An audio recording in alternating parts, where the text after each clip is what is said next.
What's up everybody, Coach Tony here from the Strength House, and for this week's nutrition Q&A, we got a question from Jim asking, what do we think about creatine? So short story, we think it's awesome.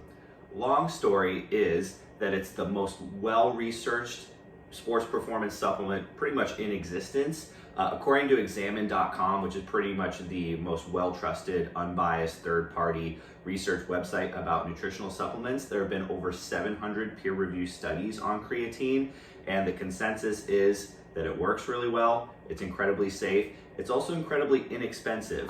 The brand that I have right here, True Nutrition, you get 250 servings in this bag for less than 15 bucks, so it comes out to about 6 cents a serving. It's hard to beat that when it comes to nutritional supplements. So let's talk about a little bit about what creatine is and what creatine does so you can understand how it can help your own performance. Like any other supplement, it's going to make a very, very small difference overall, but the difference is positive and it can give you an advantage with pretty much no side effects. So creatine is an amino acid, and it's found naturally in certain foods like red meat, but not to the degree where if you were just to eat a bunch of red meat, you'd get that sort of advantage that you would get if you were to supplement with it. And what it does is it helps buffer ATP, your body's energy currency, and specifically it helps you store more creatine to help fuel your ATP-PC system, so your phosphocreatine energy system, which is the one that supplies energy for intense activities such as lifting weights, such as sprinting, jumping, most of the stuff that you're going to do in intense training or in team-based sports. So if you have more creatine stored, you're going to be able to put out max efforts for longer. Our ATP-PC system can supply energy for somewhere around 6 to 10 seconds of all-out intense exercise.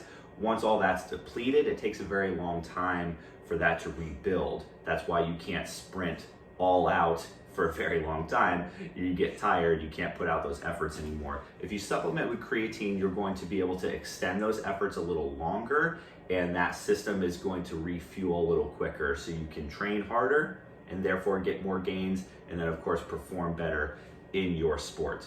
Creatine also causes your muscles to store a little bit of extra water, which is not the same as what you think of as like water retention if you eat like a bunch of really salty food or something like that.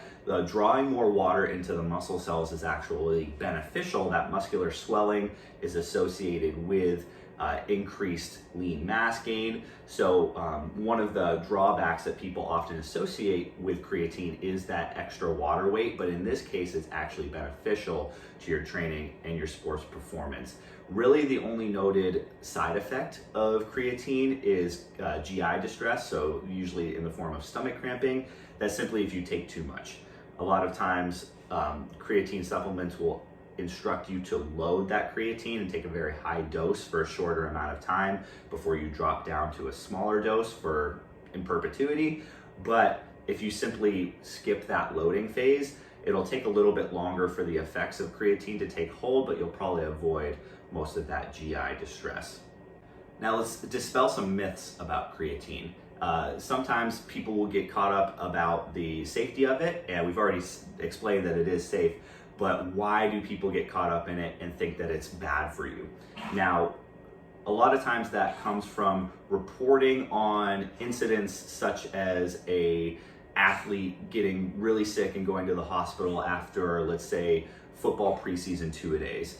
And that athlete gets to the hospital and they have increased creatine levels in their body, specifically creatine kinase. And creatine kinase and supplementing with creatine monohydrate are two completely different things.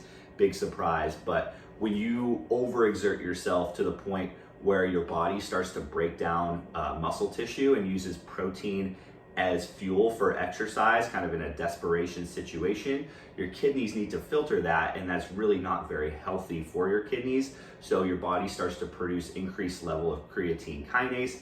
That's what typically may get reported. And then suddenly people link creatine with getting really sick, being in the hospital, barely able to function. So there's that myth dispelled right there. Two very different things. Supplementing with creatine is not going to land you in the hospital. And What kind of creatine should you take and how should you take it? Creatine monohydrate is the one that's been the most studied. It's the one whose benefits are most well proven. There are other types of creatine on the market that promise additional benefits. None of those have been well studied, none of those have been proven, and they're usually more expensive. So just stick to creatine monohydrate. We know it works and it's not that expensive. You can take it at pretty much any time, but there's research suggests that post-workout may increase its effectiveness a little bit, and it's easy enough to just add creatine to your post-workout shake. So if you're somebody who's supplementing with a fast-acting protein like a whey protein and then some sort of carbohydrate source post-workout, just throw the creatine right into that. It's the simplest way. And we talked a little bit last week about adherence. If you're already consuming a post-workout shake, stack this new habit on top of that and add the creatine to it. So just post-workout.